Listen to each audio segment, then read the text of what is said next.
If you're ready to take your destiny into your own hands, you've come to the right place. This is The Bulletproof Entrepreneur, featuring interviews with the most exciting and amazing entrepreneurs. Here's your host, Chi Odogu.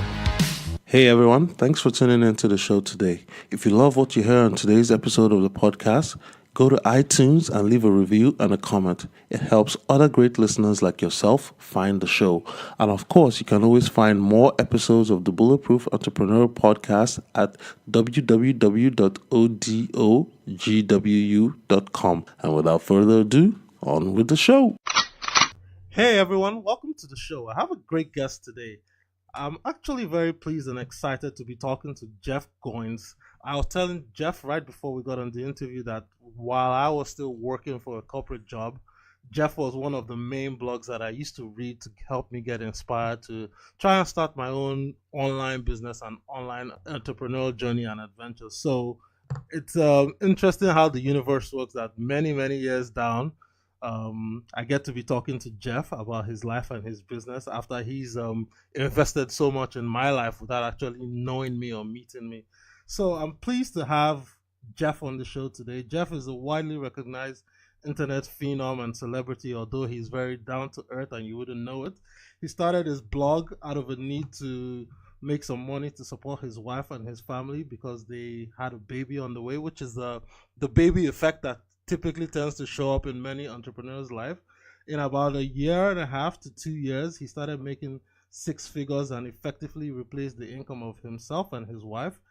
Today, he's the author of about 5 books. He contributes to many large major publications like Business Insider. He also teaches thousands of students how to do exactly what he did to achieve wealth and success through writing.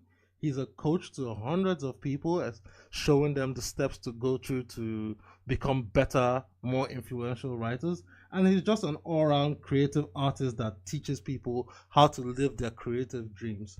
So his new book is titled Real Artists Don't Starve, and it shows you a philosophical and realistic approach on how to make money from your art. So I'm pleased to have Jeff on the show today to tell us a little bit about himself, his background, and his entrepreneurial adventure. So with that said, Jeff, welcome to the show.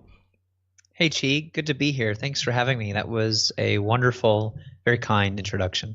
Thanks a lot, Jeff. So I gave the listeners a little bit of background about you, but Jeff, tell us a little bit about yourself, how you got started. How did you become Jeff Goins, so to speak?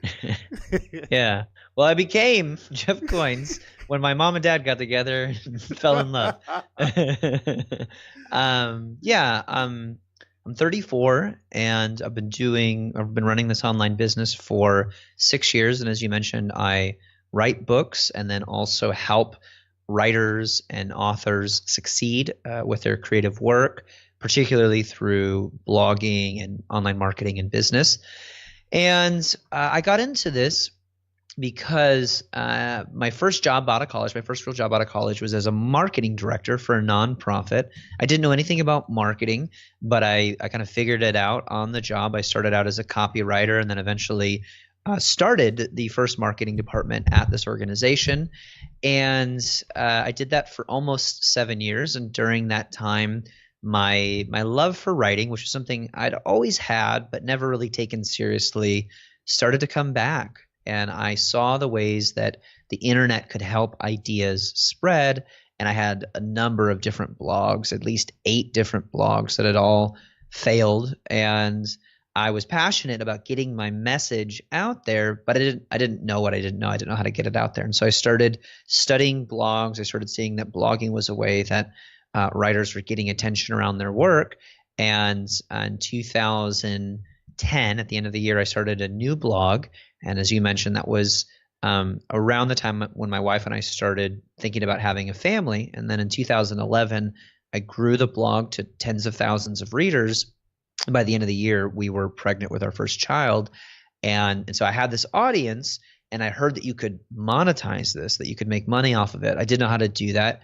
And so I just started experimenting with that, doing a lot of surveys and emails to my audience, just asking them questions on how I could better serve them. And I kept getting responses on how to be a better blogger and how to be a better writer and just some of the things that I had done. And so in 2012, I ended up publishing 2 books, one self-published and one with a traditional publisher, and launched an online course that I still teach today called Tribe Writers. And that was the year where I replaced my income. I also replaced my wife's income, and we tripled our household income that year. And it was unexpected. I was just trying to supplement my wife's income so that she could stay home and raise our son, which is what she wanted to do, and we couldn't afford for her to do it. And we ended up both quitting our jobs that year, going all in on this business, and we've been doing it ever since. That's great. Now, you mentioned a lot of things in your brief bio, so I just want to pick up on 1 or 2 things first. I know you studied Spanish in college, and you also Yeah. and you were also a member of a band after college, Yes, right? that's right. So you worked in a band for a couple of years. So how did you develop the passion for writing? Because you telling your story now, I see that you didn't actually start the blog to make money. It was a passion. You failed 8 times at blogging, but yet you still kept persisting until you finally hit the one thing that works. And I know a lot of people these days are like, oh, I'm going to open a blog and I'm going to make money right away putting Google AdWords and AdSense. But looking at your trajectory, you actually worked on the craft, and you also had like skill sets from your studies as a liberal arts major. Mm-hmm. And we all came into this. So tell us a little bit about, those little things, those little ingredients that led you to building the passion for writing before actually doing the writing. Yeah, I love the word ingredients there. It was a bunch of ingredients. When you put them all together, you came out with a cake or with a loaf of bread. Yeah. And I like what Derek Sivers says about this. He says, what's obvious to you is amazing to others. So I never really thought about a lot of the stuff that I do today, particularly helping writers grow in their craft and get the attention that they deserve, and even getting paid for their work, because these were just things that were pretty obvious to me for most of my life. And I think the first person that this came from was my mom. So a few things that kind of contributed, a few ingredients, if you will. The first ingredient was when we would go on family vacations, we would go on road trips, we would drive to different places. My mom would read me the dictionary. My mom always loved words and writing, and she was very particular about grammar and English. And she wasn't great at a lot of subjects in school, but she was really good at English. And so how you spoke and how you communicated yourself, particularly in writing, was very important to my mom, and it became very important to me. And then I never played sports, and in 6th grade, I entered the school spelling bee, and I won. I won the school spelling bee, and I was a 6th grader, and I beat an 8th grader, and he went home crying that day, I heard, and that was the only time as a 6th grader that I ever made an 8th grader cry. And so, there were all these things that were happening that were weird. They were different. They weren't, it wasn't normal, but it felt normal to me. And so when I was a teenager, I started a band, and I loved writing songs. I loved it. I liked creating things and sharing them with people. And when I was in college, I thought about maybe being an English major, and then just decided that wasn't very practical. And so then I studied Spanish. And when I would get really stressed in college, I would go to the computer lab and I would write a story or an essay. I would write something and I would email it to myself, because Dropbox didn't exist at the time, and I would save that draft as an email. And so writing was the thing that I was always returning to. I was always coming back to it. It was the most familiar thing I knew. So when I was 27, 28, working a job that I didn't love but I didn't hate, and I knew that some change needed to happen. Yes, I was hearing about online business. I was hearing about blogging. I was hearing about all these different things. I was trying to find my dream, and I didn't know what it was. And so I just started remembering back to these moments. And there's an author named Parker Palmer, and he likes to say, before I can tell my life what I want to do with it, I need to listen to my life, telling me who I am. And so as I began to remember these moments from my life, because I was at this crisis, I was going, I don't want to stay in this job. I don't know what's next for me. What can I do? And when I began listening to my life, I realized that it was telling me that I was supposed to be a writer.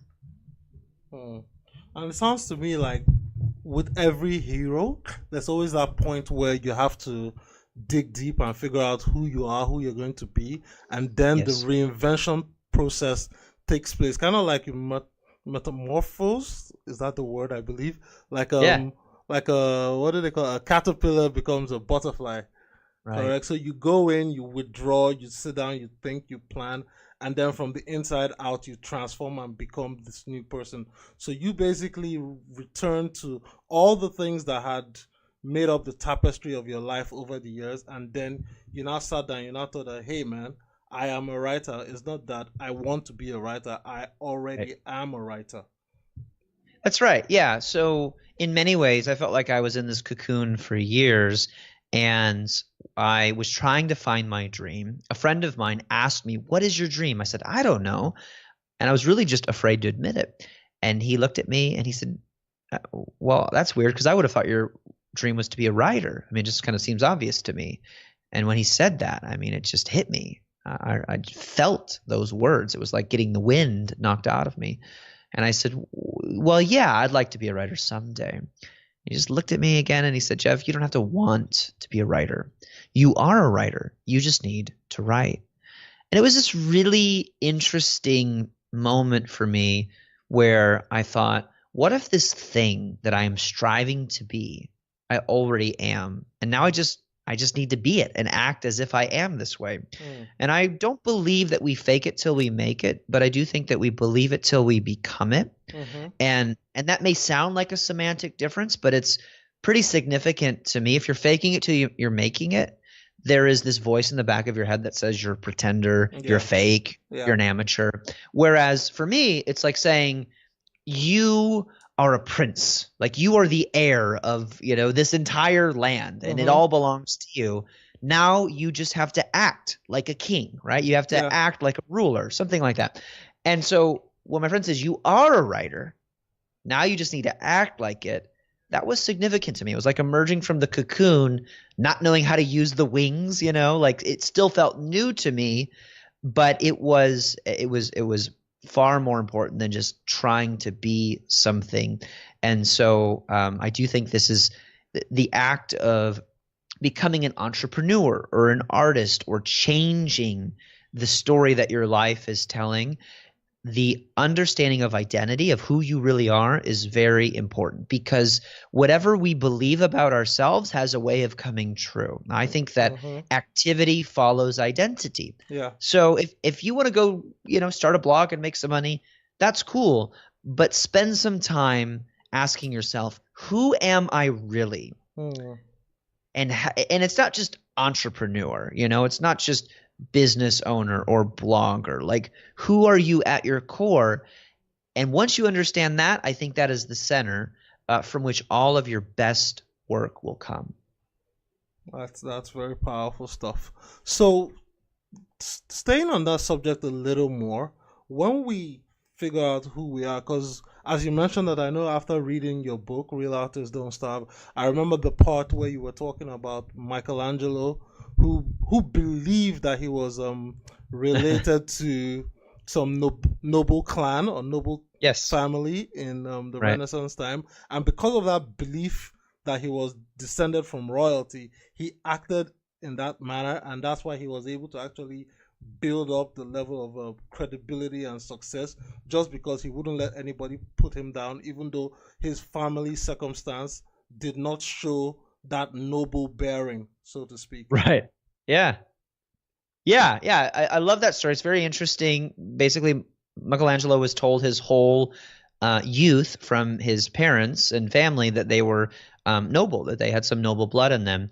And when he became an artist, artists were not well paid in the early Renaissance. He decided he was going to be an aristocrat of artists. He was going to be the best, highest paid artist that ever lived.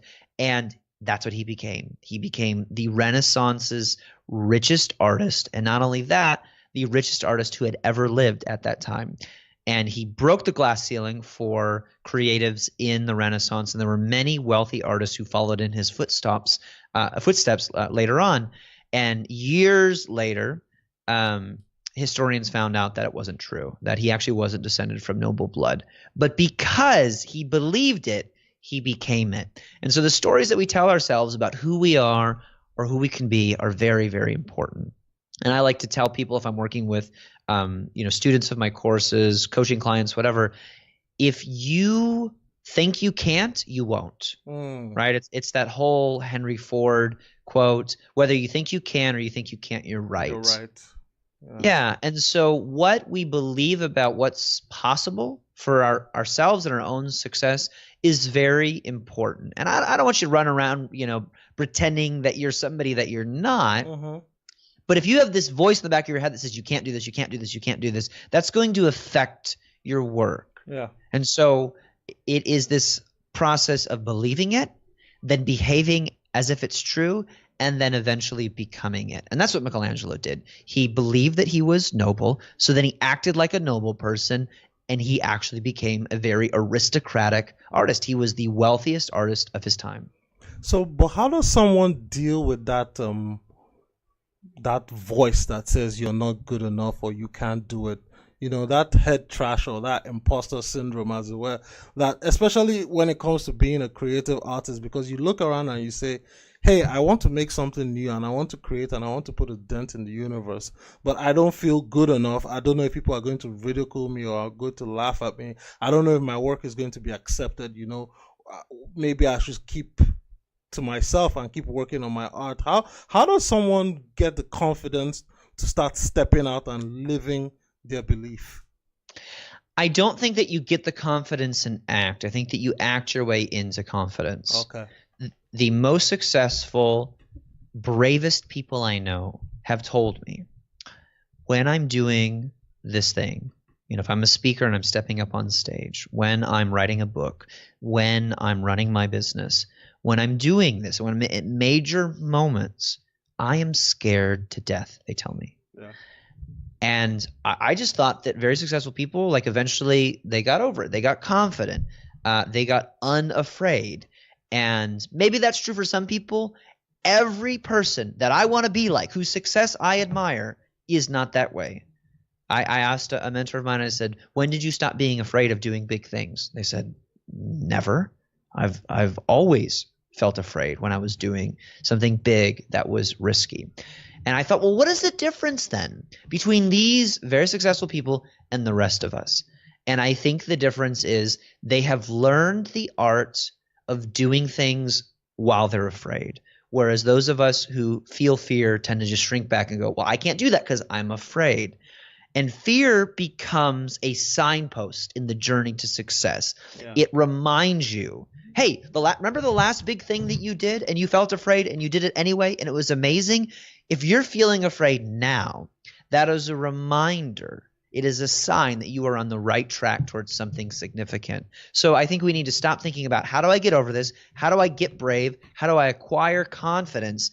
Instead, how do I learn to act in spite of my fear? Fear becomes a friend, an ally that joins you on your journey to where you want to go. And it's not fun. I'm not saying fear is fun, but we need to stop waiting for clarity or confidence. And we need to start acting our way into clarity and confidence, because I believe that that action creates clarity. We're all waiting before we're willing to do big things. Like we want clarity or we want confidence to do it. Or and the truth is permission. Yeah, the clarity and confidence that you're seeking comes with the action that you're afraid to take. So act your way into clarity, act your way into confidence. The more you do it, the more clarity and confidence will come. But fear will probably always be present when you're doing big things. And that's a good thing. Okay, now we've talked a lot about the mindset. Now, what about the doing of it? So taking the actual action. So what were some of the steps you took to help you become a better writer? What are some of the disciplines you put in place to help you hone your craft even better as you started writing full-time professionally? or even before? So the first step, yeah. So the first step I mentioned was that conversation that I had with a friend where he says, you are a writer, you just need to write. Do you think it's important for every writer, creative, entrepreneur, whatever you aspire to be, you start calling yourself that thing now so that you begin to orient your identity and then your activity around this reality. You are this thing. Now go act like it. So for me, calling myself a writer was a big move because it made me act like a professional, not an amateur. The second thing was equally important. I began to act as if it were true. And I thought, well, what do writers do? And so my friend said, you are a writer, you just need to write. The next day, because I started calling myself a writer, I put it on my business cards. I bought a blog domain called goinswriter.com. I began acting like a writer. And so the next day at 5 a.m., I woke up early and started writing. I did it every single day for a year. That was 6 years ago. I'm still doing that today. Wow. And so daily writing is a very important part of the process. You have to practice. The third thing that I did was I took my practice public. I shared that work on a blog, and I'm still doing this today. I'm writing every day, and I'm sharing my blog articles about once a week on my blog. So if you're a digital entrepreneur, maybe that means sharing on Facebook what you're doing for your clients. I see lots of people running Facebook ads, and so on Facebook they're talking about, hey, I helped this client do this, and I helped that person do that. Yeah. Or if you're a visual artist, maybe once a day on Instagram, you need to be sharing a work in progress that you're working on. I know an artist who does this on Instagram. He's not selling his art on Instagram. He's just going, here's something that I painted. Check it out. Almost every day, he gets a direct message from one of his followers saying, how much is that painting? And they're not exorbitant. They're like $300-$400. Yeah. And he's selling almost a painting a day. Wow. Doing this as an artist by simply sharing his work. So sharing your work is the best kind of marketing that you can do for your work, but it also keeps you honest. So if I could boil it down to three things, I think that's it. Start calling yourself a writer, artist, entrepreneur, because you have to own the identity before you can see the activity. 2, do some sort of daily practice to make you better and better and better at it. And then 3, share your work, some piece of it, every single day with an audience. Man, that's fantastic. So, on that note, you mentioned something that I just wanted to discuss a little bit more, which is doing work that will last for the long term, and versus doing something that is just for the short term or maybe a fad. I think Ryan Holiday's new book talks about creating the perennial seller, that is doing one great artistic work that will live on forever and continue to generate perpetual income for the rest of your life, versus doing something that is not going to last that long.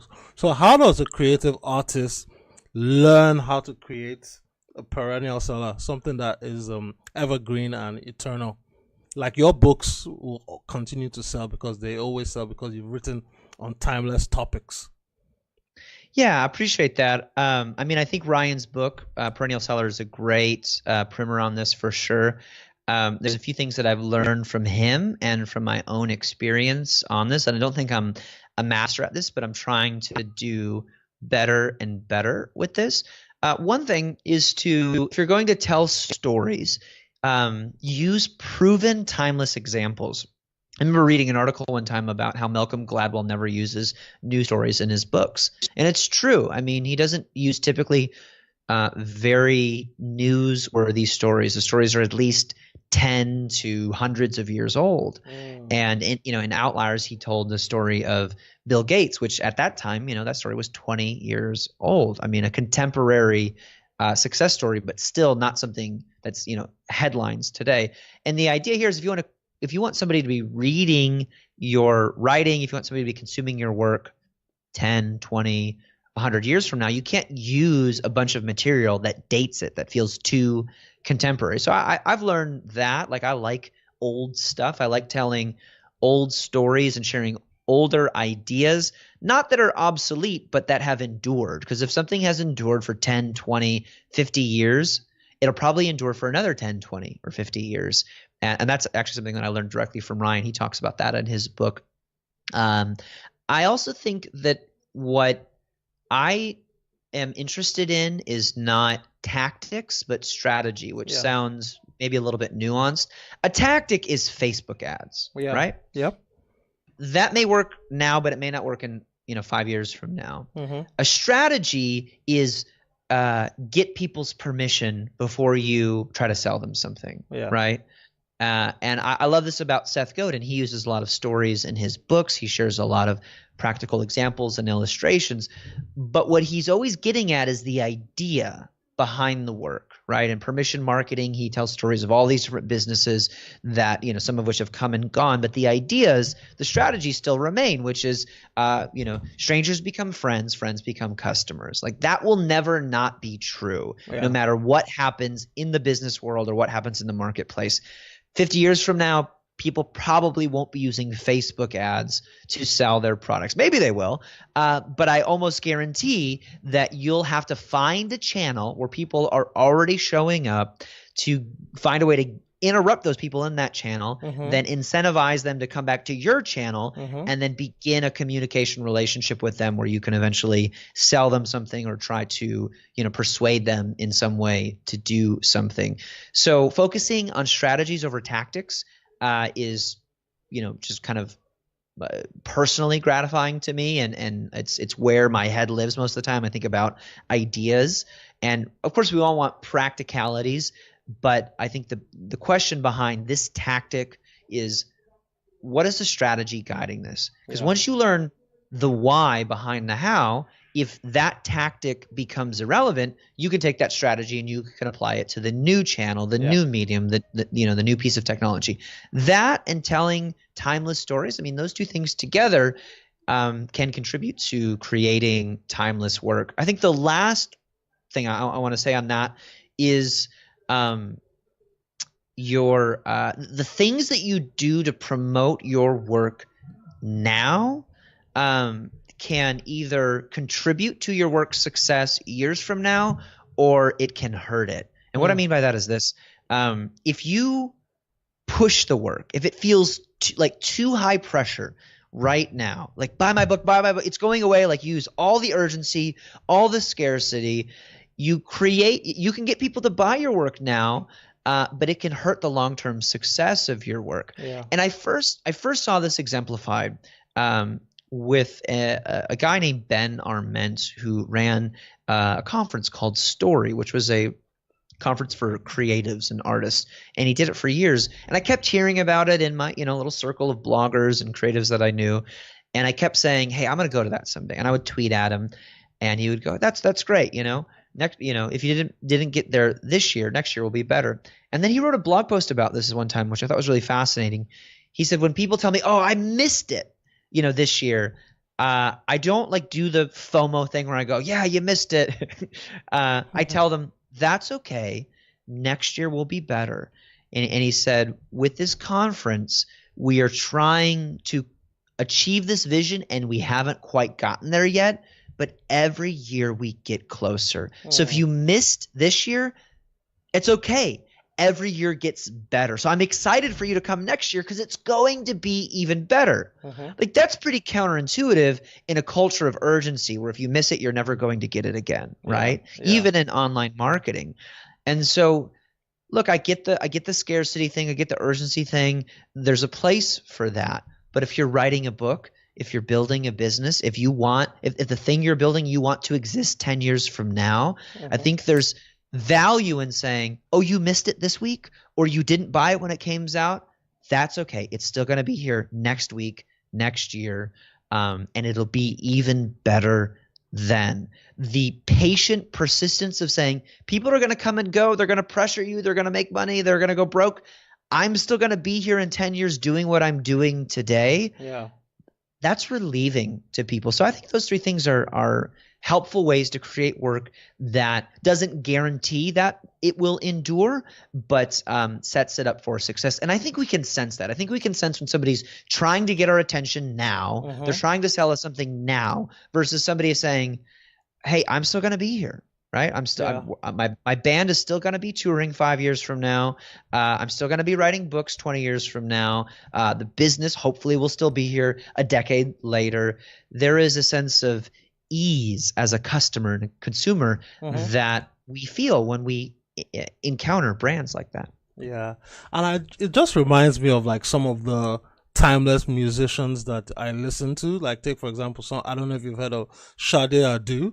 Like she was very big in the 70s and 80s, but while I was living in Tallahassee, I think she had about 1 or 2 concerts, and I mean she hasn't been singing for a long time, but because it was her, I heard about it. I went to Ticketmaster the day before, and then all of a sudden on the day of, like on midnight, I go refresh my screen, all the tickets are sold out, and I asked my friends in class, I'm like, hey, did you guys buy this ticket? They were like, yeah, that we were all sitting on our phones and our laptops, that this is the first time or the last time she's going to be in Florida. We just had to take a chance to see that. And these are people that were not born when she was born. I wasn't born when she was really in her prime, but because of the timelessness of the work, you can just show up and say, hey, I'm here, come listen to my song, and then people flock to it. So it's one of those things you have to think about, that if you learn your craft so well, it doesn't matter what new thing. I think there's some guys that do auto-tune or something like that now in music. Yeah, those things are going to like fade away, but a classic singer that knows her stuff and brings out the emotion in you will never go out of style or fashion. Right. Yeah, agreed. I love that. Yeah, so we've talked a little bit about the strategy of your business, but this is the Bulletproof Entrepreneur. The listeners want the entrepreneurial part of Jeff. So Jeff, tell us a little bit about, how you make money today. What's your business model like in your business? Yeah, so I write books. That's one big revenue stream. I write a book about every other year. And when I'm not doing that, when I'm not working on a book, I sell online courses, and we teach writers and creatives how to do online marketing and get paid for their work through blogging, social media, and digital technology. And then I think the third revenue stream, I mean, there's lots of revenue streams, but like the third major revenue streams for me are speaking and events. So I either go speak at somebody else's event or host my own, and that's in the form of our annual Tribe Conference, which is a yearly gathering that we do here in Nashville, where I live. And then I do smaller workshop events about quarterly. And so all of those things are based around our online curriculum, where we teach writers how to succeed with their work, how to get published and paid for their writing. So yeah, that's the main thing. Is I basically say I write books and work with publishers and sell those books, and then I also teach writers how to succeed through online courses and events. Now to do all that, I'm sure you must have started at a point where, I mean, you already mentioned it, but you started at a point where you didn't have customers, you didn't have a large following as you do now. So for a lot of people listening that are either thinking of starting a blog, thinking of becoming an author or speaker or podcast host, how would you advise them to go about getting their first 1,000 subscribers? Because I believe that's where things tend to really, really kick it up. Once you're able to get 1,000 fans following your work is when you can really say you can start making a good living out of whatever it is your creative art is. Yeah, well, I have a friend who's just a genius at this. I highly recommend you follow Brian Harris. Video Fruit? Yes, videofruit.com. Yeah. He's brilliant at this, even has a course teaching people how to get their first 10,000 subscribers. Yeah. And one of the things that he teaches that I think makes a lot of sense is the strategy that you use to get from 0 to 100 is going to be different from the strategy that you use to get from 100 to 1,000 or 1,000 to 10,000. Yep. So first, identify where you're at if you have less than 100 subscribers, then you just need to go knock on doors. You need to ask Facebook friends. You need to text your colleagues. You need to, because you have 100 friends. You have 100 people that you're influencing. And if you don't think you do, then go to Facebook, and I guarantee you have more than 100 friends. And if you don't, go find 100 friends. But almost everybody has over 100 friends. They've got hundreds of friends on Facebook. So find 100 of those people who want to hear what you have to say. If you have over 100 people, then you need to be thinking about how you can show up in other people's channels.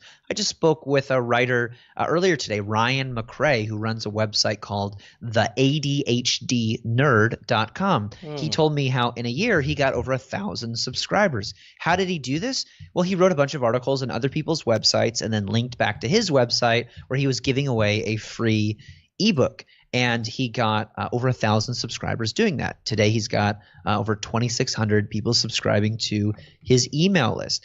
He did it through a lot of hard work. He did it by not just nurturing his own community, but by going to other people's communities, offering free content, and then hoping that people that like that content would go back to his website and check out his work, which they did.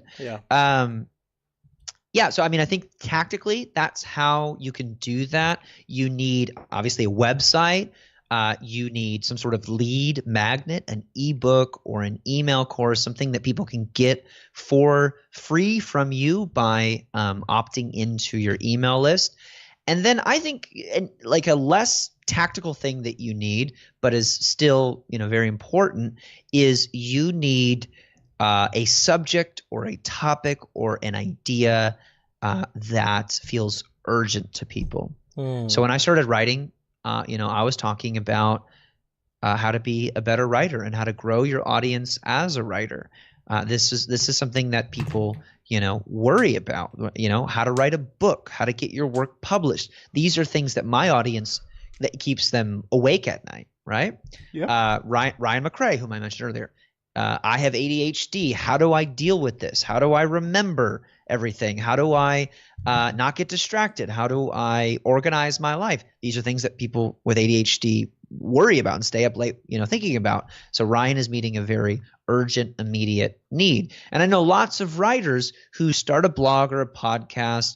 You don't have to be a writer. I know lots of people who do this sort of thing, and they're starting with their passion, which is fine.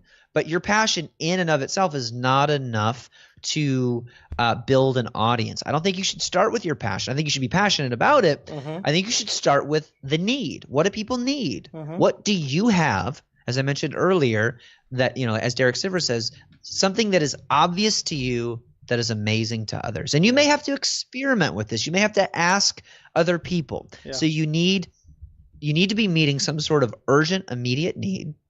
You need to have a blog or website. You need to have a lead magnet, and then you need to start showing up in other people's channels consistently and then pointing people back to your website. If you do that over and over and over again, you're going to get 1,000 subscribers. Well, there you have it. I don't think there's too much we can say to that. So that's just powerful enough, and it stands on its own. So let's talk a little bit about the new book, Real Artists Don't Starve. So why did you write the book? I wrote this book because I was tired of hearing that if you're going to be an artist or a creative or a writer or a musician, whatever, you're going to have to starve. There's no money in that. I think the story of the starving artist is a myth. And a myth is not something that is necessarily untrue. A myth is a story that you tell yourself to help you make sense of the reality around you. So the story in the Bible of how God created the heavens and the earth, that's called the creation myth. The story of how George Washington chopped down a cherry tree and then confessed to it, that's a patriotic myth. And the story of Santa Claus is a myth. But some myths can be true. If we believe them, they become true to us. So when Michelangelo was told that he descended from nobility and that it was part of his calling in life to restore his family name to a place of honor, that was a myth too. And because he believed it, it became true. It truly became true for him. And so I wrote this book, Real Artists Don't Starve, because I just wanted to in a sentence, say one thing, which is this. If you want to do creative work for a living, it's not only possible, it's probable, as long as you're willing to do the work. And the whole point of the book is being a starving artist today with all of the opportunities and technology available to creatives. And I use that word pretty loosely. You can be a creative entrepreneur. You can be an artist if you're a baker. You can be an artist if you're a writer or you're selling something on Etsy. That's a very broad definition. Yeah. An artist is somebody who shares their creative gift with the world. So being a starving artist today is a choice, not a necessary condition of doing your creative work. And the whole point of the book is listing case study after case study of artists who did not starve, and including contemporary stories of people who are killing it, who aren't famous, but they're successful because they're doing the things that successful creatives have always done. And in the book, I lay out what those things are. Okay. So I know you mentioned case studies of contemporary people, but in the book you broke it down into 3 parts, which is mindset, market, and money. And obviously being a finance fellow, I think I skipped over to the money part first. And the first thing I saw there was don't work for free. And it just reminds me of the popular advice that you always hear that, go work for someone for free, get some experience, and then after you've worked for free, then you can start your business, or then you can ask for the job or whatever it is. So it's counterintuitive to see you saying don't work for free. And I think I just remember the saying from, I think it was Batman, The Dark Knight Rises, where the Joker said something like, if you're good at something, never do it for free or something. So talk a little bit about this one, and then we'll talk about the 2 parts of the book, and then we'll tie it up together with some of the stories of people that are actually not starving and they are thriving artists. Yeah. So the idea here is you always need to work for something. So never do your work for free. And I love that quote by the Joker, by the way. Without knowing what you're going to get out of it. And the thing that you get out of it should be more than experience, or that people will talk about you. Yeah. So if you're a speaker and you got to go speak somewhere, they don't have a speaking budget, that doesn't mean necessarily that you shouldn't do that, but you need to get something out of that experience, because your time, your talent is worth money. It's worth something. So an example of, how do you get something out of this? Well, you could ask that event planner for connections to 5 other event planners and make it very clear, look, I'm doing this, appreciate the opportunity, but I can't just work for free, so I need you to introduce me to some other event planners. Or maybe they have an AV system and you need a speaker reel because you're a new speaker, and you ask for a copy of your talk, with audio and video of it. I mean, that's worth potentially thousands of dollars if you were to hire a video crew and say, hey, I need a speaker reel. So, I mean, that's an example where you're working for something. But I know so many people, creatives in particular, who whether they're starting a consulting or a coaching business, whether they're doing paintings or photography or writing, they're just doing their work for free gig after free gig after free gig, thinking that somehow this is going to lead to a paid gig, when in reality, because they're working for nothing, they are setting a precedent that their work isn't worth anything. Yeah. And so as creatives, I think we need to charge what we're worth, because it forces us to value the work, and eventually, obviously, it allows us to get paid to do it. Yeah. Then, so what about the mindset aspect of the book? You said one thing that I beg your pardon. It says you aren't born an artist and then stop trying to be original. That means you shouldn't have to try and invent something just out of thin air. You should always try to leverage off the work of other people that have come before you and just rearrange it and make it your own, transform it and put your own little magic pixie dust, so that when people see it, they say, oh, this is created by Chi. It might have been inspired by Michelangelo or Jeff Goins or anybody else from the beginning, but this is Chi's signature right here. Yeah. So, I mean, I think the idea that you're going to do original inspired work at the beginning of your career is a misunderstanding of how creative work actually gets made. And so everybody from Michelangelo to Pablo Picasso to the famous dancer and choreographer Twyla Tharp, they did their work. They found their voice not by going on a mountaintop or a cabin in the woods and trying to be original. They found their voice by imitating other people's voices. In fact, Michelangelo's commission was a forgery where somebody paid him to create something that looked like it was from Roman antiquity, a statue, and then he sold it to a cardinal. And they duped the cardinal, who was an art collector, and they tricked him. And then eventually he realized it was a forgery. And he was not mad. He was impressed, and he ended up hiring Michelangelo. Because in the Renaissance, the ability to copy somebody else's work was not something that you should be embarrassed about. It demonstrated that you were really great at what you did. And another example that I mentioned was Twyla Tharp. She's a dancer. And so in New York City, when she was trying to make it as a dancer, she would go to these dance halls. And in these studios, she would stand behind other dancers and she would literally mimic every move that they made. And she said in her book, The Creative Habit, she was trying to get what it felt like to do that action into her bones, into her muscle memory. And so she says skill gets imprinted by action. So you have to – if you want to get good at something, you have to copy the people who have come before you. Yeah. So the way that we get the original – Chi style is by copying a bunch of different people and then finally assimilating it, curating it into what looks like your original work when in fact it's just your interpretation of what a bunch of other people are doing.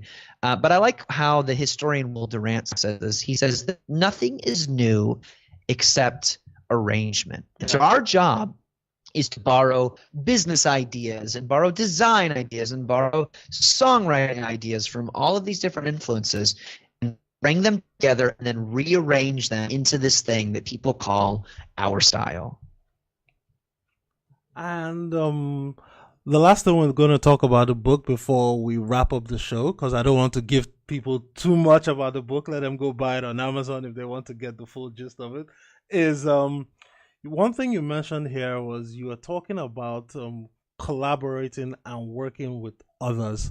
And I know a lot of people always tend to believe that, if they're going to do work, they're a bit selfish. They want to work on their art on their own without getting the input or the support from other people because they see other people as competition and not necessarily collaborators. So why is collaboration the best way to become a thriving, not starving artist? Yeah, because you don't do your best work alone. And I don't have to prove that to you. Just think about the biggest things that you've ever done or been a part of and honestly tell me that nobody inspired you, that nobody helped you, that even if you did that thing by yourself, nobody gave you the opportunity or the knowledge or the experience that made you really good at that thing. It doesn't happen. And some of the most creative inventions in history, I would argue all of them, were not the result of a solitary genius getting inspired, but rather they were a collaborative creation. It was a result of people coming together and sharing their talents and bringing together something new and interesting where they're assimilating all of their influences into something greater than the sum of its parts. And so you just look at history, you look at the birth of psychotherapy and modern psychology movement. It was the result of a collaborative circle of thinkers like Sigmund Freud and his peers coming together, talking about the way the brain worked as they understand it. You look at literature and the Inklings, which is a literary group that met in Oxford that was made up of C.S. Lewis, J.R.R. Tolkien, and over a dozen other men who came together every week to talk about writing, and they would share their works in progress. The Lord of the Rings would not exist, if at all, but certainly not the way it does today were it not for the help and input of that group. You need the inspiration and the correction of your peers to help you do your best work. And so we have to collaborate with other people. I mean, look at the liner notes of almost every successful hip-hop album. And hip-hop and rap artists are great at this. They're constantly collaborating with their peers. You can look at any number of recent records that have been hits, and you'll see that the liner notes of writers and collaborators on those records are dozens, if not sometimes hundreds of people long. Yeah. Well, that's powerful stuff, and I think we're going to have to start wrapping up the show right now. So for all of you guys that are really excited about what Jeff has said about this new book, you really got to check it out on Amazon. So, Jeff, before you go, tell us a little bit about where people can find you and learn more about you, and also get the book and your other books. Yeah, thanks, Chi. You can find everything about me at my blog, goinswriter.com, Goins writer.com. You can sign up for my email newsletter list where you're going to get, a free book on how to build your online audience and a bunch of other tips on writing, creativity, and online business. And all my books are on Amazon, but you'll find all that stuff at goinswriter.com. That's the best place to go. That's great. And so you guys listening out there, check out Jeff's website. Just dig into his website. Even before you get his books, dig into the website. Go the first 20, 30 pages deep. Get to the beginning of when Jeff was really honing his craft as a blogger, and just digest all that stuff before you get the books, because it'll really open up your mind, especially if you're thinking of doing something creative, whether you want to start a podcast, whether you want to be a writer, whether you want to write books. I believe the first place to start is dig into his blog first and then get his books, and that will really magnify your learning. So, Jeff, it's really been a pleasure having you on the show, my friend. Like I said, I got a lot of inspiration from you. I've gotten so much more inspiration today after spending 50 minutes. I can only imagine what you do to your clients when they pay you for coaching and consulting. So I really appreciate you taking the time to share your words of wisdom with us on the show today. Thank you, Chi. It was my pleasure. Great. Hey everyone, thanks for tuning into the show today. If you love what you hear on today's episode of the podcast, go to iTunes and leave a review and a comment. It helps other great listeners like yourself find the show. And of course, you can always find more episodes of the Bulletproof Entrepreneur Podcast at www.odogwu.com.